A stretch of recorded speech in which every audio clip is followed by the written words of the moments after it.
गुरुर्विष्णु गुरुर्देव महेश्वर गुरु साक्षात परब्रह्म तस्मै श्री गुरवे नमः। वक्रतुंड महाकाय सूर्यकोटि समप्रभ निर्विघ्नं कुरु मे देव सर्वकार्येषु सर्वदा। अलंकापुरी रम्य सिंहासनस्थं पदाम्भोज तेजस्फुरदिक् प्रदेशं विदिन्द्रादिदेवा सदा स्तूयमाना समाधिस्थ मूर्ति भजे ज्ञानदेवं। नमो सद्गुरु तुकया ज्ञानदीपा नमो सद्गुरु सच्चिदानंद रूपा नमो सद्गुरु भक्त कल्याण मूर्ति नमो सद्गुरु भास्करा पूर्ण कीर्ति। समचरण सरोजं सांद्र नीलांबुदाभं जगन निहित पानी मंडनं मंडनानां तरुण तुलसी माला कंधरं कंजनेत्रं सदैधवलहासं विठ्ठलं चिंतयामि। कैलासराना शिवचंद्रमौळी फणींद्रमाता मुकुटजी झळाळी कारुण्य सिंधू भवदुःखहारी तुझविन शंभो मजकोन तारी। कुंडली वरधारी विठ्ठल श्री ज्ञानदेव तुकाराम वासुदेव हरी। नाम जप यज्ञ तो परम बाधू न शके स्नानादि कर्म नामे पावन धर्माधर्म नाम परब्रह्म वेदार्थे। अच्छा, या प्रवचन रूपी सेवेकरता घेतलेला म्हणजे या अधिक मास महिनाभर म्हणजे मासिक सप्ताहामध्ये 30 दिवसाच्या म्हणजे 30 दिवसाच्या या सेवे म्हणजे मासानिमित्त माझ्याकडे आलेली जी 16व्या दिवशीची सेवा आहे त्या सेवेकरता घेतलेली ओवी महान भगवतवंत संत ज्ञानेश्वरी माऊली म्हणतो आपण त्यांना, त्यांच्या ज्ञानेश्वरी ग्रंथातील विभूत योग नाम म्हणजे 10वा अध्याय त्या अध्यायातील 233वी ओवी आजच्या या सेवेकरता घेतलेली आहे।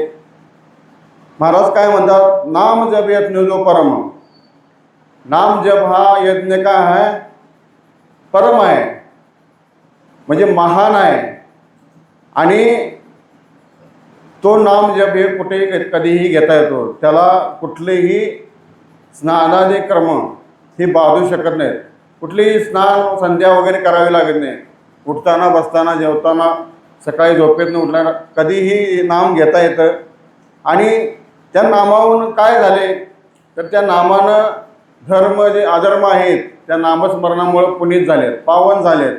आणि नाम कसं आहे, वेदाच्या अर्थानुसार नाम हे साक्षात परब्रह्मच आहे असं ह्या ओवीचा थोडक्यात अर्थ आहे। आता सेवेला सुरुवात करण्यापूर्वी परिहार देणं गरजेचं आहे की हा जो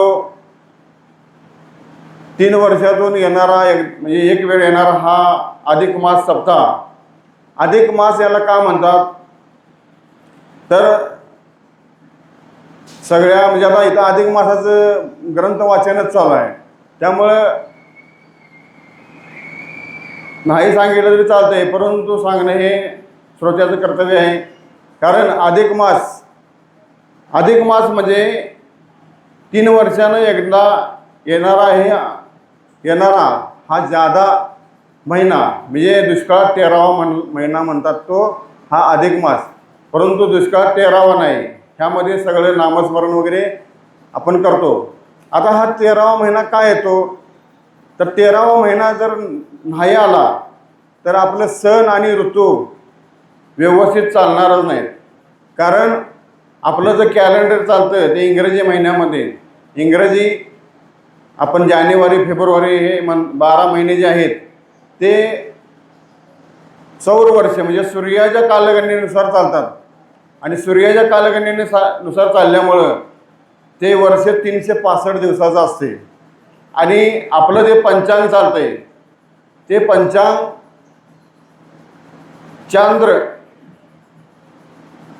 चंद्राच्या सूर्यगणने म्हणजे चंद्राच्या गणनेनुसार चालतं, म्हणजे त्याला चांद्र सौर वर्ष असं म्हणतात। त्या वर्षामध्ये 354 दिवसाचं वर्ष असते आणि सूर्याच्या कालगणनेनुसार ते 365 दिवस 7 तासाचं वर्ष असते। आणि त्यामुळं प्रत्येक वर्षी हे 11 दिवस पंचांगाने कॅलेंडरमध्ये 11 दिवस 10 ते 11 दिवसाचा फरक पडतो आणि ते 10 ते 11 दिवसाचा फरक पडल्यामुळं दर 3 वर्षांनी एक महिना एक्स्ट्रा येतो आणि एक तो जर महिना ॲडजस्ट आपल्या ज्या ऋषीमुनींनी ही घालून दिलेली जी हा जो महिना आहे ठेव आहे, म्हणजे दर 3 वर्षांनी हे जे 30 दिवस एक्स्ट्रा येतात त्याला कुठेतरी अधिक मास म्हणून म्हणजे केला जातो. ते जर नाही केलं तर प्रत्येक ऋतूमध्ये म्हणजे श्रावण महिन्यात जे नागपंचमी किंवा हे जे सण येतात अष्टमी हे सगळे मागं पुढं होतील, म्हणून ह्याचा कुठेतरी ताळेबंद व्हावा म्हणून हा अधिक मास निर्मिती झाला. आता अधिक मासाला 4 नावं आहेत. याला जास्त शिकलेली लोक याला मलमास म्हणतात, त्याच्यापेक्षा कमी शिकलेली लोक याला पुरुषोत्तम मास म्हणतात, त्याच्यापेक्षा कमी शिकलेली याला अधिक मास म्हणतात आणि गावंढळ आपल्या गावाकडली लोक याला धोंडा महिना म्हणतात. आता हे 4 नावं ज्या अधिक मासाला आहेत. आता मलमास का म्हणतात तर मलमास म्हणजे प्रत्येक मासामध्ये सूर्य कुठल्या तरी राशीत संक्रमण करतो. म्हणजे प्रत्येक तुम्ही बघितलं तर प्रत्येक महिन्यात संक्रांत असते.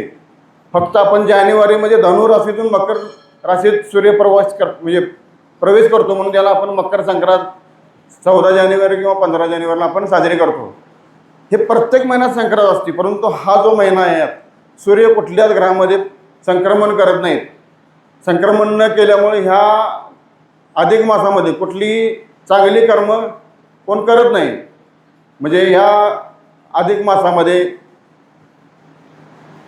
विवाह म्हणजे लग्न, साखरपुडा, वास्तुशांती किंवा चांगली जी कर्म आहेत, पायापूजन, भूमिपूजन अशी जी कर्म आहेत ती ह्या महिन्यात केली जात नाहीत. कारण काय याला मलमास म्हणतात.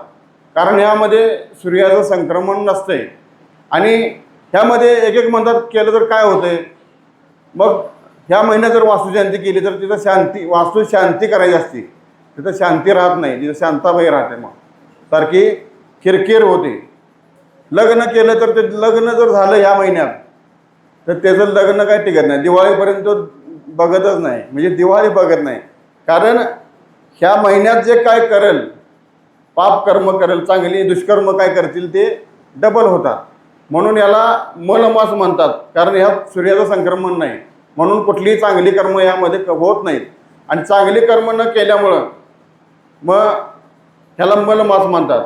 मग मलमास प्रत्येक महिन्यात काहीतरी चैत्र महिन्यात राम आणि भक्त म्हणजे हनुमान यांचा जन्म झाला, म्हणजे चैत्र महिन्याला महत्त्व आहे. वैशाख, ज्येष्ठ, आषाढ आणि श्रावण, भाद्रपद सगळ्या महिन्याला काही ना काहीतरी महत्त्व आहे. मग सगळे म्हणले आम्हाला महत्त्व आहे, तुला काहीच महत्त्व नाही, म्हणून तुझ्या या मासामध्ये कोणी काही कर्म चांगले करत नाहीत.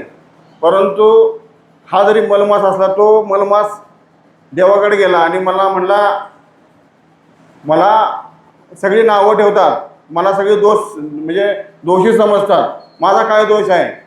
मग त्यावेळी जो देवाला शरण आला त्यानं देवानं काय केलं, त्याला आपलंच नाव दिलं.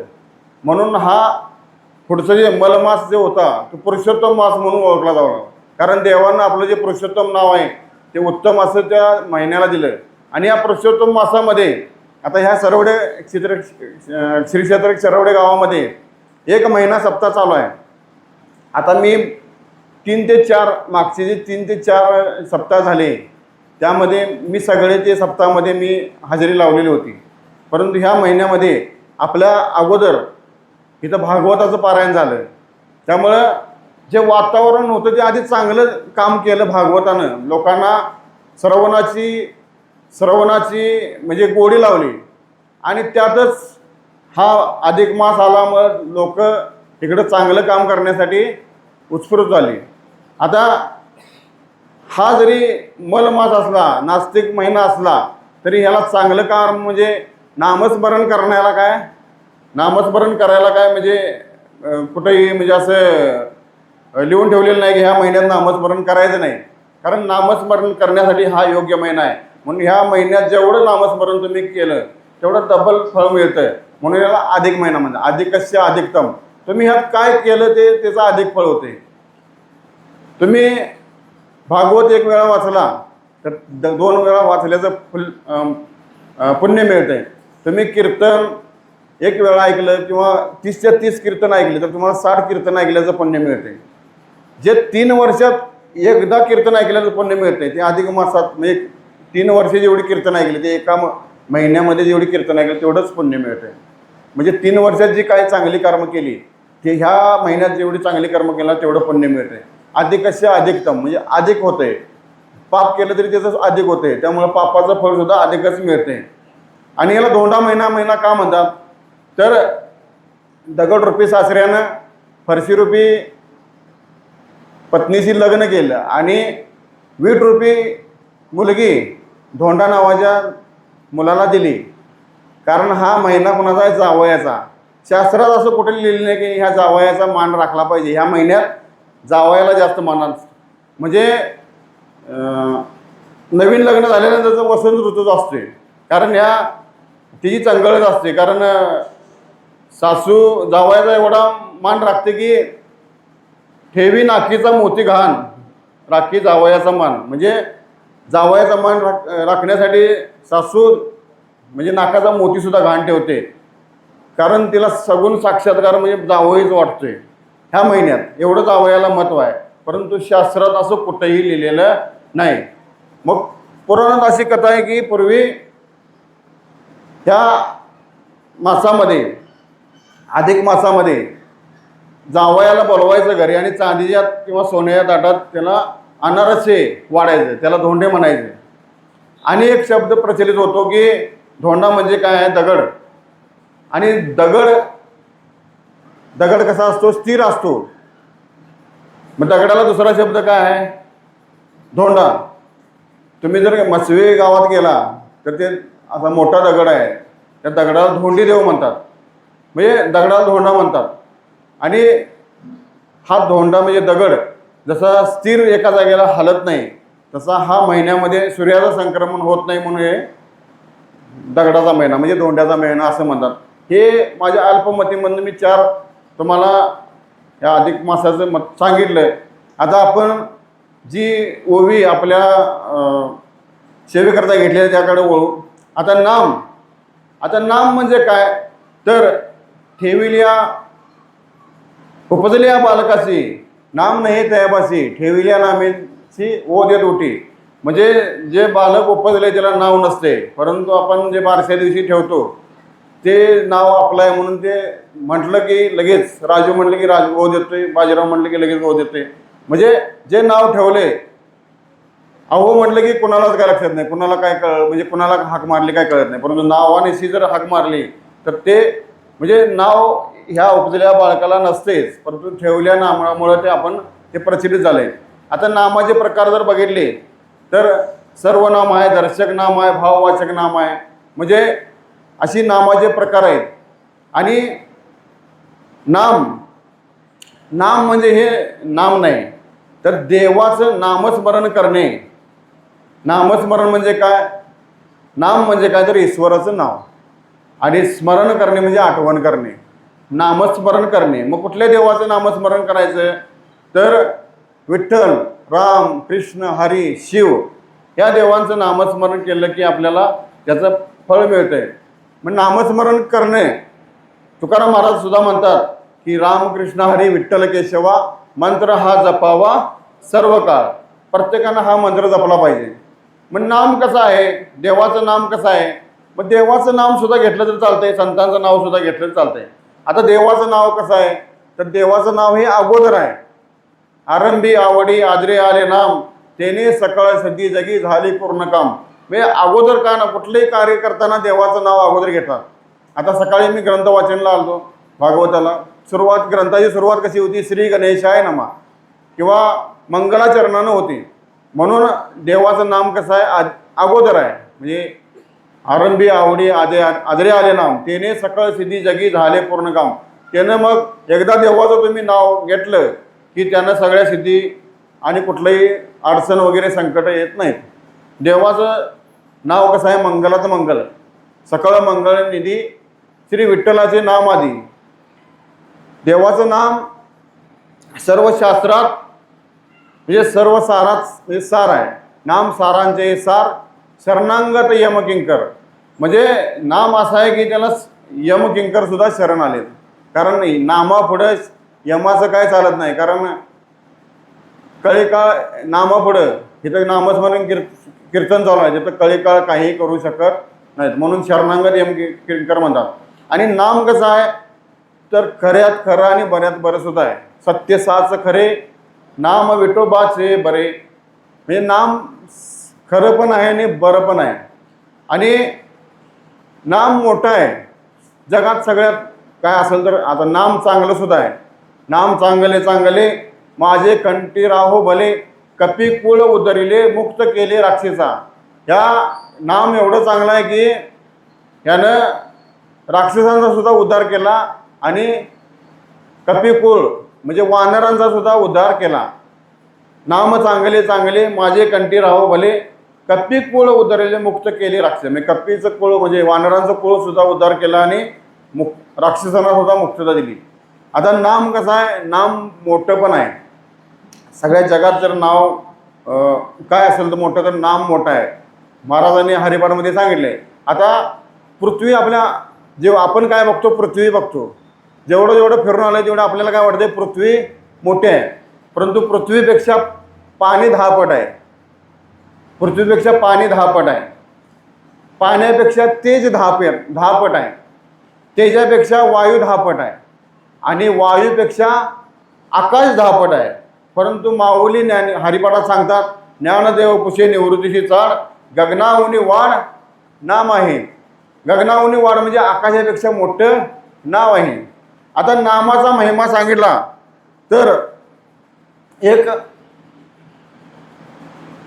3 महिला एकत्र येतात. 3 महिला म्हणजे कोण? ही राम माता कौशल्या, हनुमंत माता अंजनी आणि अगस्ती पत्नी लोपामुद्रा. ज्यावेळी राम लंका जिंकून सीतेला घेऊन अयोध्या नगरीमध्ये आले त्यावेळी ह्या 3 माता एकत्र बसलेल्या ह्यांची चर्चा चालू झाली. आता ज्यावेळी स्त्रिया 2 किंवा 3 अधिक स्त्रिया एकत्र येतात त्यावेळी गप बसत नाहीत. एकदा पैज लागली की जो कोण मोठी थाप मारेल त्याला बक्षीस दिलं जाईल. मग एका थापेला असं बक्षीस 10 मिनटं 2 बायका गप बसल्या ह्या थापेला बक्षीस मिळालं. कारण ही थापच नव्हतं. कारण का 10 मिनटं कुठल्याही स्त्रिया गप बसत नाहीत. मग ह्या 3 माता एकत्र आल्यावर गप बसणार नाहीत. त्यांनी सांगितलं माझा राम, कौशल्य मातेने सांगितलं की माझा राम 400 मैल सेतू बांधला आणि रावणाला जिंकून सीतेला घेऊन आला. लगेच त्याचं खंडन अंजे मातेने केलं. म्हणले कशाला सेतू बांधायला पाहिजे होता? माझ्या हनुमंताला सांगितलं असतं तर उड्डाण केलं असतं, सीतेला घेऊन आला असता रावणाला मारून आणि काम झालं असतं. लगेच तिथं लोपामुद्रानं आपलं सांगितलं कशाला उड्डाण तरी करायला पाहिजे? माझ्या नवऱ्याला सांगितलं असतं तर जाताना एकदा समुद्र गिळला असतात. जववरी तववरी रे समुद्र करजे गरजे ना. जव अगस्ती ब्राह्मणा देखील नाही बाप. म्हणजे अगस्ती ब्राह्मणानं जोपर्यंत समुद्रानं बघितलं नाही तोवर समुद्र म्हणजे समुद्र गिळण्याची म्हणजे प्राशन करण्याची ताकद त्या अगस्ती मुनीमध्ये होती. आणि अगस्तीमध्ये मुनीमध्ये असल्यामुळं लोपामुद्रा म्हणले रामानं सांगितलं असतं जाताना एकदा प्राशन केला असता, तिकडे गेले रावणावर युद्ध केले, सीतेला आणताना आणि एकदा सांगितलं असतं आता एकदा प्राशन करा इकडे येऊ द्यात. मग हे बोलणं कोण ऐकत होतं? राम आणि हनुमंत पलीकडच्या रूममध्ये ऐकत होते. त्यावेळी रामाने सांगितलं की हनुमंताचा आणि त्यांची समजूत घाल. त्यावेळी हनुमंत गेले आणि 3 मातांनी नमस्कार केला आणि सांगितलं कौशल्य मातेने सांगितलं की हे म्हणजे रामाचं हे कौशल्य नाही. कारण ते रामामध्ये कौशल्य नाही. हे जे केलं आहे ते राम नामाचा प्रताप आहे म्हणले. राम नामाचा प्रताप. कारण मी तो अल्पमतीहीन काय वर्णी तुमचे गुण उदकी तारेले पाषाण हे महिमान नामाचे. ज्यावेळी रामप्रभूंनी दगड टाकला त्यावेळी मी होतो, एकही सुद्धा दगड तरला नाही. लहान लहान दगड. हे महिमान कसायचा आहे? नामाचा आहे. परंतु म्हणजे नाम हे नामी प्रभू नामी परमात्म्यापेक्षा नाम श्रेष्ठ आहे. आता आणि मग आले अंजनी मातेकडे.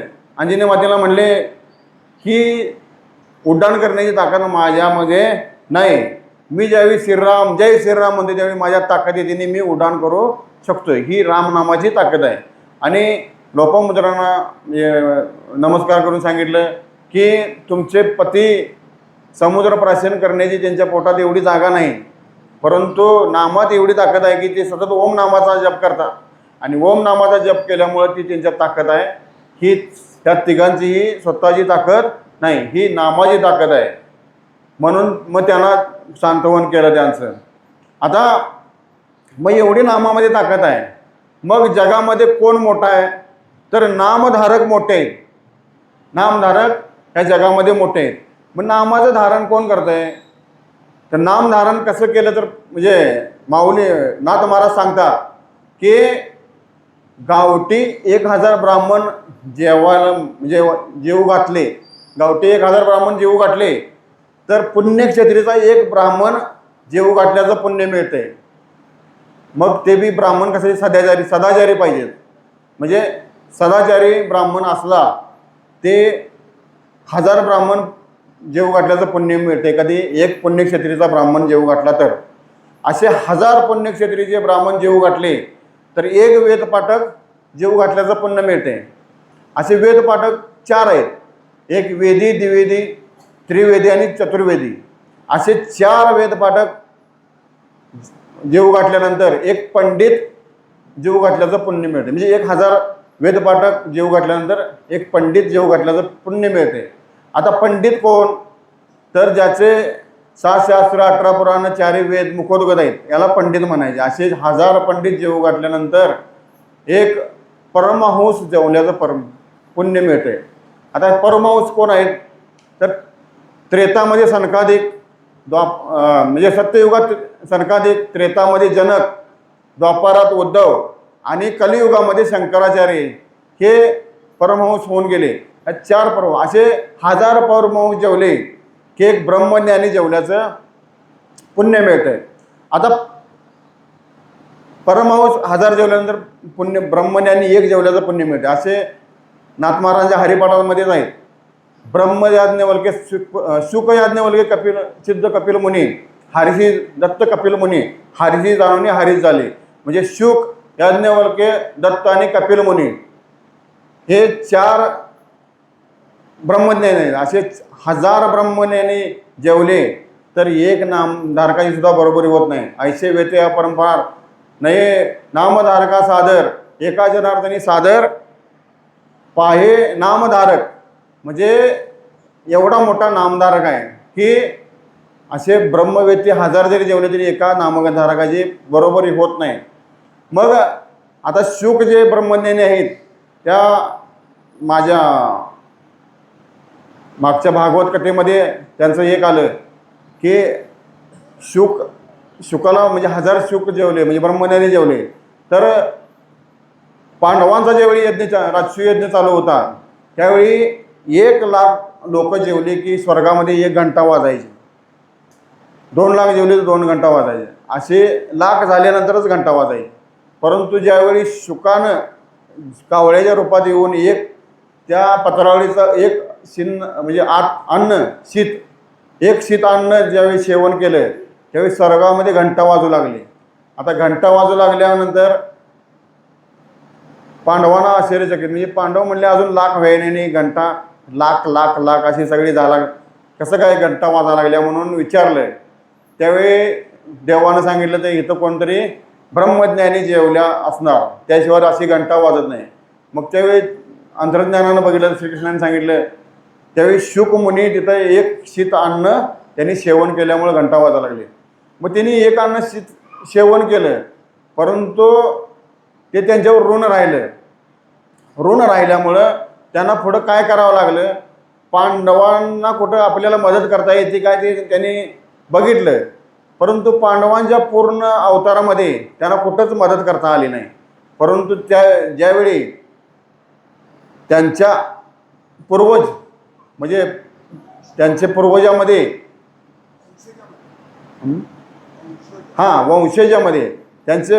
वंशजामध्ये ज्यावेळी परीक्षित नावाचं म्हणजे परीक्षित राजा जन्माला आला त्यावेळी काय झालं, परीक्षित राजाला जेव्हा म्हणजे ज्यावेळी राजा आला त्यावेळी अश्वत्थामानं काय केलं होतं, पांडवांचा समूळ नाश करायचा म्हणून शपथ घातली दुर्योधनाकडं. सेनापती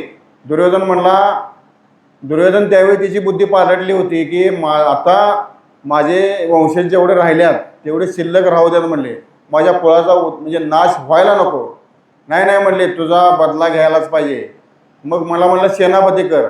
तर सेनापती कुठं करू म्हणले, सेनाच नाही तर सेनापती कसा.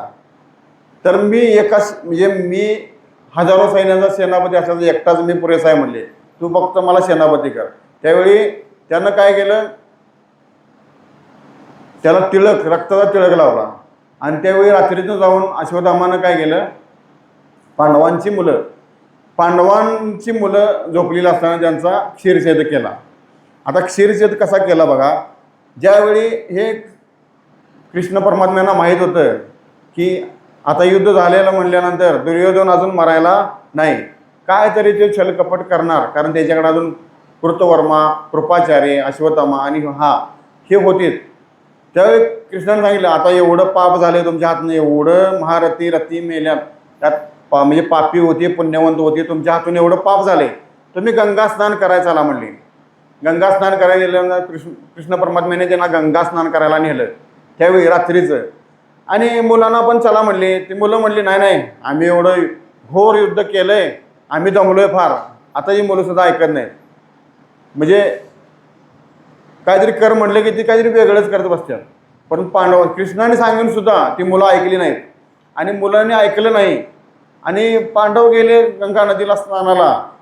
आणि मुलं बघा, ती म्हणली आज आपल्या शयनकक्षात झोपायचं नाही, आपण आज वडिलांच्या शयनकक्षात झोपायचं. म्हणून वडिलांच्या जागी 5ही मुलं जाऊन झोपलीत. आणि अश्वत्थामा आला आणि अश्वत्थामाला वाटलं काय हे पांडवच आहे म्हणून अंधारात काय कळालं नाही. 5 जणांचा शिरछेद केला आणि ती मुंडकी घेऊन मी खरोखर शिरछेद केला आहे, मी सेनापती कसा चांगला आहे हे दाखवण्यासाठी ती शिरछेद म्हणजे क्षीर घेऊन त्या दुर्योधनाला दाखवायला आणली. आता दुर्योधनाला दाखवायला आणल्यानंतर दुर्योधनाला दाखवलं तर दुर्योधन म्हणाला हे पांडव नाहीत. तो आपल्या म्हणजे त्याची मांडी फोडल्यामुळं तो विवळत होता. आणि तो म्हणला अरे म्हणला, तू माझ्या कुळाचा नाश केलास म्हणला, तू म्हणजे कुलघातकी आहेस म्हणून सांगितलं. कुणाला, अश्वत्थामाला म्हणला. कारण म्हणला अरे माझा आणि पांडवाचं जे वंशज आहे त्याचा तू घात केलास. कारण प्रत्येक ज्यावेळी मुंडकं घेतलं दुर्योधनानं त्यावेळी ते तपासून बघितलं. भीमाचं त्याला कोणावर राग होता जास्त, भीमाचं ज्यावेळी म्हणून सांगितलं त्यावेळी भीमाचं ज्यावेळी मुंडकं बघितलं तर लगेच ते असं चिरडलं गेलं, कारण ते त्या मुलग्याचं होतं. परंतु दुर्योधनाला समजलं की हे भीमाचं मुंडकं नाही. ज्यावेळी भीम लहान असताना ज्यावेळी कुंती मातेच्या हातातून निसटला त्यावेळी दगडावर पडलेला होता. त्या दगडाला म्हणजे कुंती मातेला वाटला आता ह्यो गतप्राणच झाला. परंतु खाली येऊन बघितलं तर ते शिळेमध्ये रुतलेला, म्हणजे शिळेला भोग पडलेलं. शिळे म्हणजे तेवढ्या आकार पडलेला, एवढा तो वज्रासारखा कठीण भीम होता. असा तो चिरडणारा नाही म्हणला. त्याला 12 हातीचं बळ आहे, तर तू कुलघातकी आहेस म्हणून त्याला शाप दिला. म्हणजे शाप नाही, तू कुलघातकी आहेस म्हणून सांगितलं. त्यावेळी अश्वत्थामा म्हणला नाही ही पांडव नाहीत, पांडवांचा आज मी हे शिरछेद करणारच म्हणून सांगितलं. आणि ज्यावेळी गेला त्यावेळी पांडव आले आणि पांडवांना समजले की त्यांच्या पुत्रांचा शिरछेद केला आणि घात केला. हे कुणाचं काम, त्यावेळी देवाने ओळखलं की हे म्हणजे नीच काम कोणाचं, अश्वत्थामाचं. त्यावेळी ते अश्वत्थामाला आता मला सोडणार नाहीत, अश्वत्थामासुद्धा घाबरला. आणि अश्वत्थामा घाबरल्यानंतर ते पांडव अश्वत्थामाला मारण्यासाठी आले. त्यावेळी अश्वत्थामानं काय केलं, ब्रह्मास्त्र शेवटचं जे होतं अस्त्र ब्रह्मास्त्र, त्या ब्रह्मास्त्राचा वापर केला. आता ब्रह्मास्त्र वापरताना जिथं जगाचा कुठेही नाश होणार नाही किंवा कोणाला धोकाही होणार नाही अशा पद्धतीने वापरायचं असतं ते. आणि ते आपल्या म्हणजे त्याच्या बाबानं द्रोणाचार्यांनी अश्वत्थामाच्या भावानं मुलग्याला सुद्धा द्याय नाही, कारण मुलगा त्या पात्रतेचा नाही, फक्त एक अर्जुनच पात्रतेचा होता, कारण त्या शस्त्राचा तो आदर करत होता, म्हणून त्यालाच तेवढं त्या ब्रह्मास्त्राचा म्हणजे दीक्षा दिलेली होती. परंतु ह्या कौरवाने त्याला भडकलं आणि सांगितलं की तू एकटाच गुरु म्हणजे शिष्य तेवढा लाडका आहे काय, तू घरचा म्हणजे मुलगा आहेस आणि तुला का देत नाही म्हणून मग मुलगा बालहट्ट, स्त्रीहट्ट, राजहट्ट, ह्या बालहट्टासाठी म्हणजे द्रोणाचार्यांना त्या अश्वत्थामाला सुद्धा ते ब्रह्मास्त्र देण्यास भाग पाडलं. परंतु त्याला सांगितलं ह्याचा जर तू दुरुपयोग केलास तर तुझा म्हणजे म्हणजे तुझा ह्या कलियुगात म्हणजे तुझ्या ह्या जन्मात तुला कोणी पूजा करणार नाही का तुला विचारणार नाही. असं म्हटल्यानंतर जेवतो वेळ बघूया म्हणजे जेव्हाचं तेव्हा बघूया म्हणून त्यानं तो घेतलं आणि ह्यावेळी प्रयोग केला. ज्यावेळी ब्रह्मास्त्र काढलं श्रीकृष्णाने सांगितलं तू बी ब्रह्मास्त्र काढ, अर्जुनानं काढलं. त्यावेळी तिथं ऋषीने सांगितलं, व्यासाने सांगितलं की ह्या ब्रह्मास्त्राचा वापर करू नको. त्यावेळी अर्जुनाला त्या ब्रह्मास्त्राचा आदर होता, त्याला माहीत होतं हे ब्रह्मास्त्र टाकलं की हे पृथ्वी तलावर कोणीही राहणार नाही, आपण एवढं युद्ध जिंकून उपयोग काय. मग त्यानं ते मागं घेतलं. परंतु ह्याला मागं घेण्याची म्हणजे तो म्हणजे प्रगट करण्याची त्यानं म्हणजे प्रगट करण्याची म्हणजे त्याला कला होती, परंतु ते घालवण्याची त्याच्याकडं युक्ती नव्हती. आता हे जर कुठं टाकावं तर सगळं भस्मसात होणार, म्हणून त्यानं काय केला, दुर्योधनाचं वाक्य ऐकलं आणि ह्याच्या वंशजा म्हणजे नेस्तनाबूत करूया म्हणून त्यानं काय केलं, उत्तरेच्या पोटात अभिमन्यूचा जो मुलगा होता त्याच्या म्हणजे गरोदर होती ती उत्तरा, त्या उत्तरेच्या गर्भाकडे त्याला ते ब्रह्मास्त्र फेकलं. आणि ब्रह्मास्त्र फेकल्यावर ज्यावेळी उत्तरेनं श्रीकृष्ण परमात्म्याचा धावा केला, नामस्मरण केलं, म्हणजे नामाचं फळ सांगायला मी, नामस्मरण केल्यामुळं देव सुदर्शन घालून त्या गर्भाचा त्या संरक्षण केलं. आणि त्या गर्भाचं संरक्षण केल्यामुळं त्या ब्रह्मास्त्राचा काही प्रभाव त्या तिकडे झाला नाही, ते ब्रह्मास्त्र फेल गेलं. आणि त्यावेळी उत्तरेच्या पोटी कोण आलं, परीक्षिती राजा. परीक्षिती राजाचं नाव काय होतं,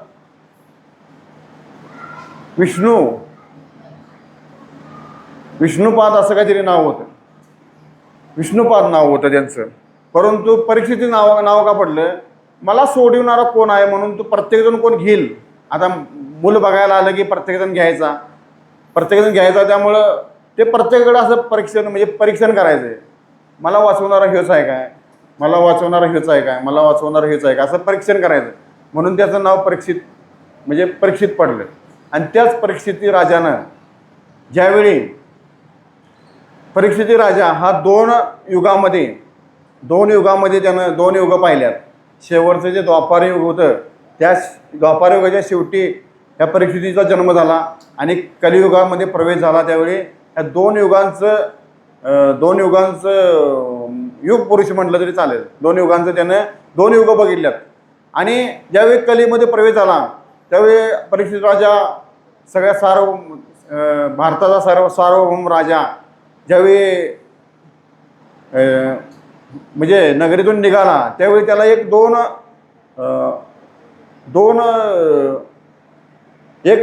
3 पाय म्हणजे 3 पाय एक पाय म्हणजे 3 पाय नसलेली एक बैल 3 पाय नसलेला एक बैल त्याला दिसला. आणि त्याला कोणतरी एक काळा किट्ट माणूस झोडपा लागलाय, मारा लागलाय. ती उभारायचा प्रयत्न करते की उभारत नाही असं त्याला दिसलं.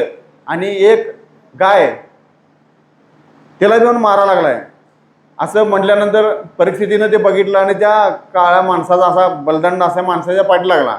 आणि पाठी लागल्यानंतर तो पुरुष पळून गेला. पुरुष पळून गेल्यानंतर त्यावेळी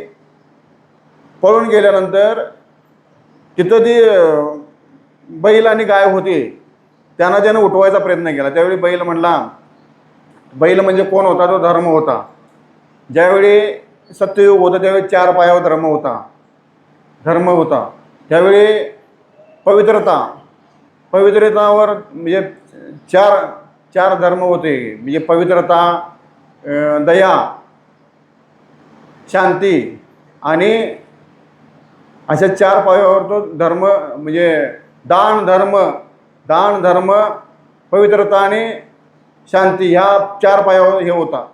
त्यावेळी ज्यावेळी सत्ययुग चालू होतं त्यावेळी त्यातला पवित्रता धर्म नष्ट झाला. धर्म 3 पायावाला त्रेतायुगामध्ये. त्रेतायुगामध्ये दया नावाचा सुद्धा गेला 2 पायावाला. आणि मग 2 पायावा धर्म आला. द्वापारामध्ये जो दयाळूपणा होता तो पण गेला. आणि कलियुगात फक्त दान तुम्ही जेवढं दान कराल त्या दानावर सुद्धा हा एका फक्त धर्म ठरलेला आहे. म्हणून याला दान धर्म म्हणतात. कलियुगात दान धर्माला जास्त महत्त्व आहे. म्हणून ह्या महिन्यामध्ये जास्त दानधर्म करतात लोक. म्हणजे जेवढं तुम्ही दानधर्म कराल ह्या महिन्यामध्ये तेवढं तुम्हाला डबल पुण्य मिळतं. मग एका पायावर तो बैल. आणि मग असं केल्यानंतर दानाला तरी दानधर्म म्हणजे आता दानावर सुद्धा चाललं आहे. हे कलियुग कशावर चाललं आहे? हे दानधर्म. मग तुम्ही काय करा? दानधर्म करा. मग दानधर्म कसलंही करा. तुम्ही रक्तदान म्हणजे अन्नदान करा, तुम्ही वस्त्रदान करा किंवा ज्ञानदान करा. असे दानाचे प्रकार आहेत. मग जे कोण आता दानच करत नाहीत त्यांना मग शेवटी समाज रक्तदान करायची पाळी येते. म्हणजे समाजानं रक्तदान द्यायची पाळी येते. कधी कोण दान करत नाही त्यांना. म्हणून दान करणं हे सगळ्यात मोठं श्रेष्ठ दान आहे. म्हणजे अन्नदान करणं, वस्त्रदान करणं, ज्ञानदान करणं. आता हे जे सगळे जे यज्ञ चालू आहेत हे ज्ञानदानाचा यज्ञ चालू आहे. सकाळी भागवत, मग गाथाभजन, हरिपाठ, संध्याकाळी हरिपाठावर कीर्तन, प्रवचन, संध्याकाळी जागर, हे सगळं ज्ञानदान चालू आहे. त्यामध्ये ज्या पंक्ती चालतात ते अन्नदान चालू आहे. त्यामध्ये कोण मग ह्यामध्ये जावयाला सुद्धा वस्त्रदान वगैरे करतात. आज तरी प्रत्येक मुलगी आपल्या आईला साडी, चोळी म्हणजे वस्त्रदान ह्या महिन्यात करतात. मग महिला जोडवी वगैरे असं अलंकार दान करतात. तरी हे दान धर्मालाही आहे. मग त्यावेळी त्या कळी काळाला हा पाठलाग करून त्या कळी काळाला त्यानं परीक्षित राजानं पकडलं. आणि पकडल्यानंतर तो कली शरण आला परीक्षित राजाला. आणि परीक्षित राजाला शरण आल्यानंतर त्यानं फक्त अंगठ्याला स्पर्श केला. परीक्षित राजाच्या अंगठ्याला स्पर्श केल्यानंतर कलीचा संचार चालू झाला. आणि जोपर्यंत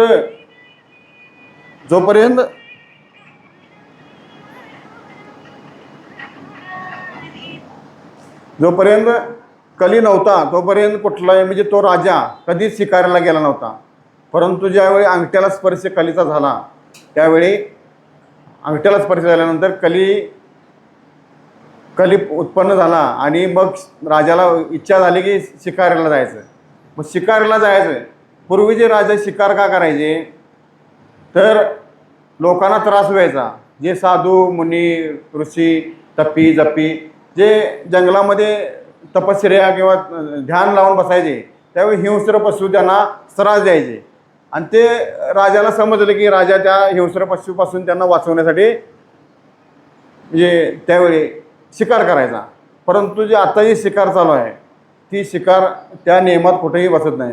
म्हणजे त्या शिकारी त्यावेळी प्राणी मारलं त्यावेळी कुठेही पाप लागत नव्हतं. परंतु आपण जे आता प्राणी मारतोय त्याच्यामुळं पापच होतंय. मग असं कली उत्पन्न झाल्यावर त्यानं नको तेवढे जे म्हणजे त्रास देतात त्यांना बी मारायला चालू केलं. जे न त्रास देतात त्या प्राण्यांना पण मारायला चालू केलं. म्हणजे कलीचा प्रभाव एवढा वाढला की सगळ्या प्राण्यांना मारत सुटला. आणि शेवटी मारून झाल्यानंतर एका अरण्यामध्ये येऊन म्हणजे राजा म्हणजे विश्रांती घ्यायसाठी एका अरण्यामध्ये आला, एका झोपडीमध्ये आला. तिथे एक साधू ध्यान करत होते. आणि ध्यान करत असताना शौनक ऋषी ध्यान करत होते. आणि ते आपल्या मंत्रमुग्ध होते, आपल्या ध्यानात होते. परंतु राजाला जरासा कली उत्पन्न झाल्यामुळे उंबरटपणा वाटला. आणि म्हणला मी राजा आलोय, मला पाणी हवं आहे. मग त्यावेळी ते ध्यानात असल्यामुळे त्यांना काहीच माहीत नाही. आणि त्यांचा जो पुत्र होता तो पाणी आणण्यासाठी गेलेला होता. आणि पाणी आणण्यासाठी गेल्यानंतर त्यांनी काय केलं पाणी देत नाहीत म्हणल्यावर मग म्हणला असे ढोंगी साधू मी जास्त बघितल्यात, हे कलीचा प्रभाव. ढोंगी साधू बघितल्यात, मी इथं सार्वभौम राजा आलोय तरी हा ध्यान लावून बसलाय, मला ह्याला पाणी द्यायचं नाही. म्हणून काय केलं, त्याची चेष्टा करू लागला त्या ऋषीची. आणि ऋषीची चेष्टा केल्यामुळं तिथं जाता जाता आता म्हणला हे काय उठत नाही, म्हणून जाता जाता तिथे एक मेलेला साप होता. आता भरपूर शिकारी केल्या होत्या, तिथे एक सापसुद्धा मारलेला होता.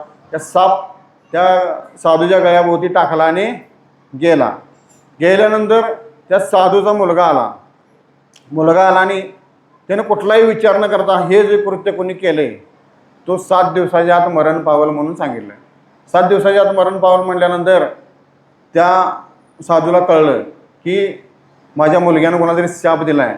आणि बघितलं तर कोणाला दिला आहे शाप, तर ह्या पृथ्वीचा राजा, म्हणजे ज्याचं चांगलं संपन्न आहे त्याला हा राजाने शाप दिला, म्हणजे आपल्या मुलग्यानं शाप दिला. त्यावेळी तो साधू उठला आणि सांगितलं आणि आपल्या सेवकांना पाठवलं की राजा असं माझ्या मुलानं तुम्हाला शाप दिला आहे, म्हणून त्या सेवकांना सांगायला त्या राजाला पाठवलं, परीक्षित राजांना. आणि इकडं मुलग्याला सांगितलं, अरे तू विचार करायच्या आधी कसा काय शाप दिला, तू विचार करायला पाहिजे होतास. तो राजा म्हणजे सार्वभौम राजा आहे, त्याचं चालचलन सगळं ठीक आहे, तो कोणालाही त्रास करत नाही, परंतु या कलीच्या प्रभावामुळं त्यानं काहीतरी केलं असेल म्हणून लगेच असं मृत्यूचं कोण लगेच शाप देते काय, म्हणून मुलग्याला पण बोलला. आणि तिकडं काय केलं, तो आता ज्यावेळी त्याच्या कली उत्पन्न झाला होता कुणाच्या परीक्षित राजाच्या ज्यावेळी मनामध्ये कली उत्पन्न झाला होता, त्यावेळी कली ज्यावेळी शरणागत आला होता त्यावेळी कलीनं काय केलं होतं, म्हणजे मला काहीतरी माणसामध्ये राहण्याचं, म्हणजे मला काहीतरी म्हणजे प्रसाद द्या म्हणून सांगितलं होतं. त्यावेळी प्रसाद दिला, म्हणले तू जिथं अत्याचार वेश्यागमन किंवा जिथं अड्डा आहे याचा जुगार अड्डा, तिथं तुला स्थान मिळेल म्हणले. तो मग काकुळतीला आला, म्हणला मी एवढा काय वाईट नाही म्हटल्यानंतर म्हणले मला काहीतरी चांगलंच ठिकाण दे. त्यावेळी परीक्षित राजाने सांगितलं जिथं सोनं आहे त्या सोन्यात तुझा वास असेल म्हणून सांगितलं. मग सोन्यात वास असेल म्हणून सांगितल्यानंतर ज्यावेळी परीक्षित राजानं मुकुट धारण केलेला होता तो कोणाचा होता, जरासंधाचा मुकुट होता. आणि त्या जरासंधाचा मुकुट असल्यामुळं सोन्यात प्रवेश करायचा म्हटल्यावर यानं मुकुट घातल्यामुळं कलीनं ज्यात प्रवेश केला आणि ती सगळी जी घटना आहे ती घडून आली. आणि ज्यावेळी घरात गेला म्हणजे वराजवाड्यात गेला आणि मुकुट काढून ठेवला, त्यावेळी मग सगळी चक्र त्याला म्हणजे राजाला सगळे परत रिपीट झालं, सगळं हायलाईट सगळे चालू झालं. मी असं करायला नको पाहिजे, तसं करायला नको पाहिजे, अरे त्या साधूचा मी गळ्यात साप घातला. इकडे तो पश्चाताप करू लागला की आता उद्या सकाळी जाऊन त्यांना काय करायला पाहिजे, शरणागती म्हणजे शरण जायला पाहिजे, त्यांना माफी मागायला पाहिजे, असं राजा विचार करू लागला. कधी ते सोन्याचा मुकुट काढून ठेवल्यानंतर आणि मुकुट काढून ठेवल्यानंतर विचार करू लागला. आणि विचार करताना त्यांना विचार करायला लागले उद्या हे जायचं आहे. तर ते साधूचे सेवक आलेने सांगितलं की असं तुम्ही जे मगाशी कृत्य केलं त्यांना साधूंच्या मुलानं शाप दिलेला आहे आणि तुम्हाला 7 दिवसात मृत्यू आहे.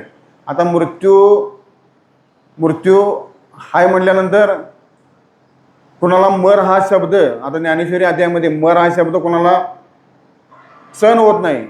एखादा माणूस, एखादी आजी, आता एखादी माणसं म्हणतात बघा की कधी एवढ्या मला यम न्यायला येईल, आणि यम जर न्यायला आला तर मग एक आजी म्हणाली मला कधी म्हणजे लाकडं तोडली आणि बसलेली होती की कसं काय लागले माझ्या कर्म ये म्हणले पाठी, कधी मला यम न्यायला येईल. साक्षात यम आला. आता यम आल्यावर घाबरली आणि म्हणली मग कोण आहेस तू, यम तुला न्यायला आलोय. अरे तुला मी म्हणजे बोलवलं आलास, तुला मोळी उचलायसाठी बोलवले म्हणले. म्हणजे मरण आलं तरी लोकांना मरण नको असतं, म्हणजे मर हा शब्द न साहती परंतु वाढदिवस घालतात. आपण कुणाकडे चाललोय, कुठं चाललोय, जसं बेडकीनं म्हणजे सापानं बेडकीला गिळलंय, परंतु बेडकीचं मरण आता 2 दिवसात 4 दिवसात वर्षान असं 2 वर्षान म्हणजे प्रत्येकाचं मरण हे ठरलेलं आहे. प्रत्येकाला श्वास मोजून दिल्यात. परंतु तृष्णा कशी आहे, तिची तृष्णा म्हणजे बेडकी मरणार आहे, परंतु पुढं निघालेली माशी जिभेनं आपण खातेच. त्या माशी खाण्यामुळे त्याचा काय फायदा आहे काय, तिचं मरण ठरलेलं आहे. तसं ही तृष्णा आहे. म्हणजे हे मर हा शब्द परंतु म्हणजे मर हा शब्द जो आहे तो कोणालाही सहन होत नाही. परंतु परीक्षित राजानं सहज म्हणजे मरणार आहे म्हटल्यानंतर त्याला कुठलाही पश्चाताप न होता, माझ्याकडनं जी कर्म झाल्यात मला त्याचा पश्चाताप झाला आहे, मी मरायला तयार आहे म्हणून तो गेला आणि त्या सरस्वतीची नदीच्या काठाला जाऊन ध्यानस्थ बसला. आता त्या राजा एवढा सार्वभौम होता की राजाचे ह्या कर्मातून सुटका करायसाठी भरपूर म्हणजे बरेच ऋषी मुनी सगळे आले. त्यावेळी त्यामध्ये एक शुक मुनी आले, कारण शुक मुनीचं एक शीत अन्न खाल्लेलं तो जो ऋण होतं ते ह्याच्यामुळं ह्या परिस्थितीला 7 दिवस भागवत सांगितला आणि परीक्षित राजाचा त्यातनं मुक्तता केली. हे कशाचा परिणाम आहे तर एक शीत अन्न खाल्ल्याचा परिणाम आहे. म्हणजे असे अगणित ब्रह्मज्ञानी ज्यावेळी जेवतील त्यावेळी एका नामधारकाची सुद्धा बरोबरी नाही. आता नामधारक कोणाला म्हणायचं आहे, मी कधीतरी नाम घेतलं तर त्याला नामधारक म्हणायचं का. आता इथं 15 दिवस झाले, आता आपल्या सप्त्याला 15 दिवस झाले, असं 16वा दिवस आहे. प्रत्येक कीर्तनकार सांगतोय मधलं भजन हे मधल्या माणसांसाठी असते, मधल्या माणसांसाठी आहे. मग त्यात रामकृष्ण हरी म्हणा, विठ्ठल विठ्ठल म्हणा, विठोबा रखुमाई म्हणा असं असते. परंतु इथं कोणी म्हणजे ठराविक लोक बघितले तरच विठ्ठल विठ्ठल म्हणतात, हाताने टाळी वाजवा, मुखाने नामस्मरण करा असं सांगतात. परंतु सगळीच काय नामस्मरण करत नाहीत. कोण झोपलेला असतोय, कोण पेंगत असतोय, कोण विठ्ठल विठ्ठल म्हणतोय, कोण आपल्या नवऱ्याचं नाव असते म्हणून विठ्ठल म्हणत नाही. म्हणजे असं नामस्मरण करून नामधारक होत नाही. नामस्मरण कसं करायला पाहिजे, सतत नामस्मरण करायला पाहिजे. म्हणजे जागृती, स्वप्नी, सुषुप्ती, म्हणजे जागृतीमध्ये सुद्धा नामस्मरण व्हायला पाहिजे, स्वप्नामध्ये सुद्धा नामस्मरण व्हायला पाहिजे आणि सुषुप्तीमध्ये नामस्मरण व्हायला पाहिजे. आता सुषुप्ती म्हणजे स्वप्नामध्ये कसं होतंय तर कबीर महाराज म्हणतात, ओट कंठ नाही चले जिब्या रट्टे न राम हमारा जप करे आम बैठे आराम. आपण जागृतीत जेवढं म्हणजे नामस्मरण करतोय त्यावेळी स्वप्नात आणि जागृतीत नामस्मरण करण्याचं काम करतोय कोण तर राम करतात. ज्ञानदेवा मौन जपमाळ अंतरी धरुणी श्रीहरी. कोण जपतोय, धरुणी श्रीहरी जपे सदा. राम आपलं नामस्मरण करतोय. कारण अशी प्रसिद्धी कधी आली ज्यावेळी गरुडाचा गर्वहरण करायचा होता, उद्धवाचा गर्वहरण करायचा होता. उद्धवाला वाटायचं की मी एवढा भक्त श्रेष्ठ आहे, परंतु कृष्ण परमात्मा सारखा अर्जुन म्हणजे पांडवांच्या घरीच का जायचे, कारण द्वारकेचा राणा पांडवा घरी. कारण एवढी अनुकूल प्रतिकूल परिस्थिती असून सुद्धा ते पांडव कधी कृष्ण परमात्म्याला विसरले नाही. आणि त्यात अर्जुन जास्त म्हणजे श्रेष्ठ का होता, श्रेष्ठ भक्त का होता, सख्यपणे अर्जुन नरनारायण म्हणजे सख्यपणे भक्ती केली. म्हणजे आणि जे गुह्य ज्ञान आहे गीतेमध्ये ते गुह्य ज्ञान अर्जुनालाच का सांगितलं. त्यावेळी उद्धवाला वाटलं किती श्रेष्ठ आहे बघायसाठी कृष्णाने एकदा पांडवांच्या घरी उद्धवाला आणलं आणि उद्धवाला आणलं आणि म्हणजे अर्जुन परमात्मा झोपलेले होते. अर्जुनाच्या कक्षात नेलं आणि अर्जुनाच्या कक्षात नेल्यानंतर अर्जुनाच्या पायाशी देव बसले, कारण पायाशी देव बसले. आणि मग हा उद्धव आता हा झोपला आहे, शास्त्र सांगते झोपलेल्या माणसाच्या खाटावर कधीच बसायचं नाही. मग हा उभारला आणि तिथं उभा राहिला आणि कृष्ण परमात्मा म्हणले तू जरा इथं बस, मी कुंती मातेला जरा भेटून आमच्या आत्याला भेटून येतो. म्हणून ते गेले. निमित्त काय होतं, ह्याचा गर्वहरण करायचा होता. त्यावेळी अर्जुन गाढ झोपलेला होता. गाढ झोपलेला असताना उद्धवानं पाहिलं की कुठनं तरी कृष्ण कृष्ण असा ध्वनी येतोय. आता कृष्ण कृष्ण असा ध्वनी येतोय म्हटल्यानंतर बघितलं इकडं तिकडं, पलीकडे वाकून बघितलं इकडं तिकडं कोणीच नाही. मग कृष्ण कृष्ण असा ध्वनी कुठनं येतोय, तर कृष्ण कृष्ण ध्वनी बघितलं जरा वेळ म्हणजे चिकित्सक बुद्धीनं बघितलं तर त्यांच्या केसामधून रोमारोमामधून कृष्ण कृष्ण कृष्ण असा ध्वनी यायचा. हे कशामुळं, आता अर्जुन झोपलेला आहे, अर्जुन जर जागा नाही, परंतु जागेपणी नाम घेतल्यामुळं ते नामस्मरण कोण करतंय, तर राम म्हणजे हम बैठे आराम, राम हमारा जप करे हम बैठे आराम. म्हणजे राम प्रभू म्हणजे आत आपल्या जे चैतन्य आहे सूक्ष्म रूपानं ते चैतन्य आपला जप करतंय, म्हणून नामस्मरण. म्हणून तो जो जागृती स्वप्नी सुषुप्ती अवस्थेमध्ये जो नामस्मरण करतोय तो तो जो तो आहे जो नामधारक. आता नामधारक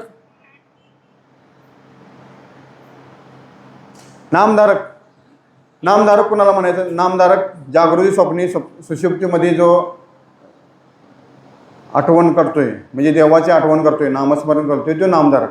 मग तुकाराम महाराज म्हणायचे की माझा वेळ शिंक जांभई खोकला एवढा वेळ वाया गेला. तुकाराम महाराज सतत नामस्मरण करायचे. फक्त शिंक जांभई आणि खोकला येईल त्यावेळेस बघा तुम्ही, शिंक आले की देवाचं नाम तोंडात येत नाही, किंवा जांभई आली तर टाळा उघडा राहतो त्यामुळे येत नाही, किंवा खोकला आला तर आपण नामस्मरण करू शकत नाही. एवढाच वेळ वाया गेला असेल आणि सतत नामस्मरण चालू असतंय.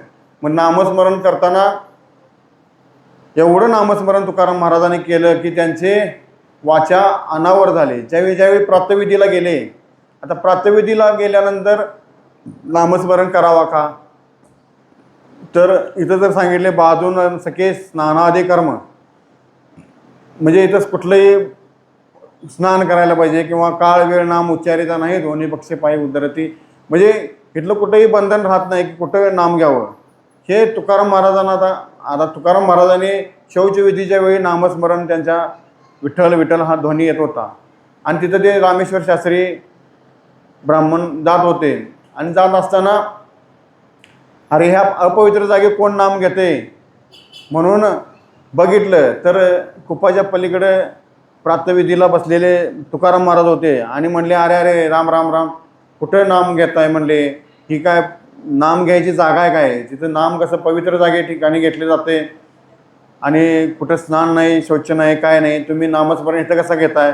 ते म्हणले माझी वाचाच माझ्या ताब्यात नाही, एवढं माझ्याकडून नामस्मरण होते, माझी मजा झाली अनावर वाचा, छंद या नामाचा घेतला आहे, म्हणजे नामानंच माझा छंद घेतला आहे म्हणले कसं काय, तर मग तिची तुकाराम महाराजांची जीभ हातात धरली, त्या रामेश्वर शास्त्रीने जीभ हातात धरली, आणि जीभ हातात धरल्यानंतर मग सगळे रोमांच, सगळे रोम रोम राम राम राम म्हणा लागले, सगळे धरणी कंपनी झाल्यासारखं ते अंग थरथरले राम राम म्हणा लागले. त्यावेळी तुकोबारायांचा अधिकार त्या रामेश्वर शास्त्रींना कळाला की रामनामामध्ये किती ताकद आहे, आणि राम जप करणारा कुठल्याही म्हणजे कालाला म्हणजे कुठल्याही ह्याला भेट नाही.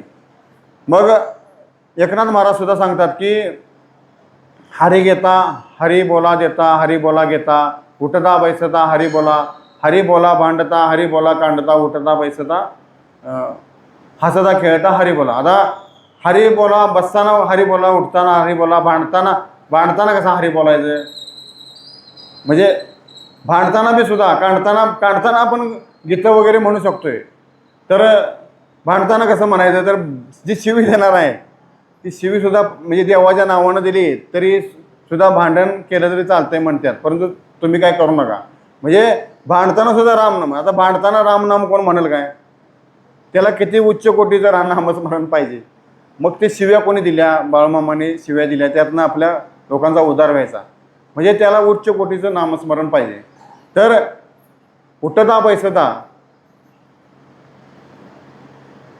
कामामध्ये काही म्हणा राम राम, म्हणजे तुम्ही कामामध्ये काम करताना राम राम तुम्ही म्हणू शकता, राम राम म्हणू शकता, परंतु लोकांना काम अवघड जे आहे ते अवघड करू वाटते, कारण सोपं काय वाटत नाही, म्हणजे सोपं जे आहे ते करू वाटत नाही.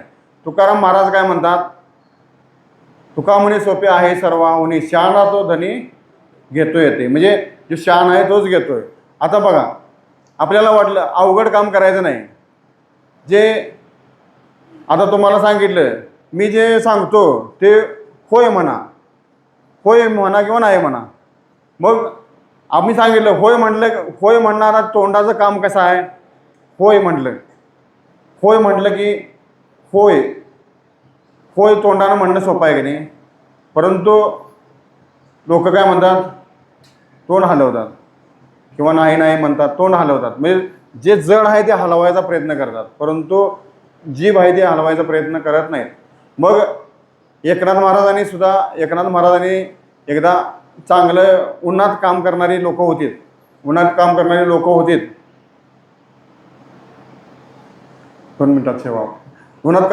होती. आता सोपं अवघड कसं आहे आणि सोपं काय आहे सांगतो.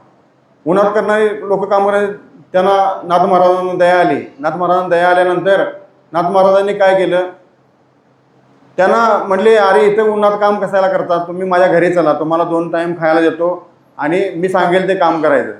आता मी सांगेल ते काम करायचं म्हणून ते म्हणले बरं आहे, आणि आणलं घरी. त्यांना सांगितलं, तुम्ही इथं बसायचं, दिवसभर फक्त राम नाम विठ्ठल विठ्ठल म्हणायचं, तुम्हाला 2 टाईम पोळीचं जेवण, तुम्हाला काय असेल ते हजेरी तुम्हाला तिथं मिळते येतो. परंतु ते म्हणले, कसं तरी एक दिवस काढलं आणि म्हणले हे काय आमचं काम नव्हे. म्हणजे रामनाम करायचं होतं ते सुद्धा लोकांना जमत नाही. अवघड म्हणले ते, ओंडकं ओढूया म्हणले, मोठे उन्हात काम करूया. आता तुम्हाला एक शेवटचं एक दृष्टांत सांगतो. म्हणजे नामाचं फळ कसं, म्हणजे नामामुळं काय फळ मिळतं एवढं सांगतो आणि शेवेला पूर्णविराम देऊया. आता रामदास स्वामींनी लिहून ठेवलेलं आहे की राम नाम जर घेतलं तर त्याचं फळ काय मिळतं. तर 1 कोटी आपल्या जीवनात येऊन जर 1 कोटी रामजप झाला तर आपल्याला आरोग्य प्राप्ती होते. 1 कोटी नामजप झाला तर आरोग्य प्राप्ती होते. ज्यांचं आरोग्य चांगलं आहे त्यांनी समजायचं आपल्याकडं 1 कोटी जप झाला. 2 कोटी नामस्मरणामुळं संपत्ती प्राप्ती होते. 2 कोटी नामस्मरणामुळे काय होते? संपत्ती प्राप्ती होते. 3 कोटी नामस्मरणामुळं यश आणि कीर्ती मिळते. 4 कोटी नामस्मरणामुळं हे लोकांची जी सुख आहेत ती प्राप्त होतात. हे लोकांची सगळी जी सुख आहेत ती प्राप्त होतात. 5 कोटी नामस्मरणामुळं काम क्रोधादी जे विकार आहेत ते निघून जातात. विकार निघून जातात. 6 कोटी नामस्मरणामुळं अपमृत्यू आहे तो टाळतो. 7 कोटी नामस्मरणामुळं ज्ञानप्राप्ती होते. 8 कोटी नामस्मरणामुळं भगवंताचा साक्षात्कार होतो, स्वरूप साक्षात्कार होतो. 9 कोटी नामस्मरणामुळे काय होतंय? आपलं जे प्रारब्ध कर्माचा नाश होतो. प्रारब्ध जे कर्म आहे आपलं, जे पिढ्यानपिढ्या जे आपल्या हातून जे काय कर्म झालेलं आहे त्याचा नाश होतो. आणि जे आपल्या संचितात जे होते ते 10 कोटी नामस्मरण झालं की ते संचित कर्म नाश होते. 11 कोटी नामस्मरण झालं की क्रियमान कर्म संपते. 12 कोटी नामस्मरण झालं की आपल्याला संतती संपत्ती सगळे प्राप्त होते. आणि 13 कोटी ज्यावेळी नामस्मरण होईल त्यावेळी जे आपण नामस्मरण करतो ते, म्हणजे आपण रामाची भक्ती करत असेल तर राम आपल्याला भेटायला येतो. श्रीकृष्णाची भक्ती करायचं असेल तर कृष्ण आपल्याला भेटायला येतात. म्हणजे एवढी नामस्मरणाची ताकद आहे की 13 कोटी नामस्मरण झालं की स्वतः देव आपल्याला भेटायला येतो. म्हणजे रामदास स्वामींनी 13 कोटी नामजप केला. म्हणून रामप्रभूंनी त्यांची भेट घेतली. आणि रामप्रभूंनी त्यांची भेट घेतल्यानंतर, म्हणजे हे कधी शक्य झालं तर 13 कोटी नामस्मरण झाल्यानंतर. आणि असं नामस्मरण झाल्यानंतर जर 13 कोटीच्या वर जर नामस्मरण झालं तर मागे पुढे उभा राहे सांभाळीत आले आगाध निवाराया, निर्वाणी गोविंद असे मागे पुढे काही जसा कडे पडून येदी. आणि जो योग्याच्या ध्यानी ध्याताना तुळशी जो तो अम्मापाशी मागे पुढे. म्हणजे 13 कोटीच्या वर नामस्मरण झालं तर मागे पुढे देव उभा राहतो, मागे पुढे सांभाळत देव राहतो. आणि या नामामुळं तरत आहेत आणि तरणार सुद्धा आहेत. ऐसे म्हणजे तरले तरते हा प्रवासा नामधारकाचा धरसा. म्हणून आजच्या सेवेकरिता जो घेतलेला अभंग म्हणजे ओवी आहे ती विभूती योग नाम जप यज्ञ तो परम बाधूर शके स्थानादि कर्म नामे पावन धर्माधर्म नाम परम वेदार्थे किंबहुना तुमचे केले धर्म कीर्तन सिद्धी नेले येत जे उरले पायकपण या न्यायानं आजची जी झालेली सेवा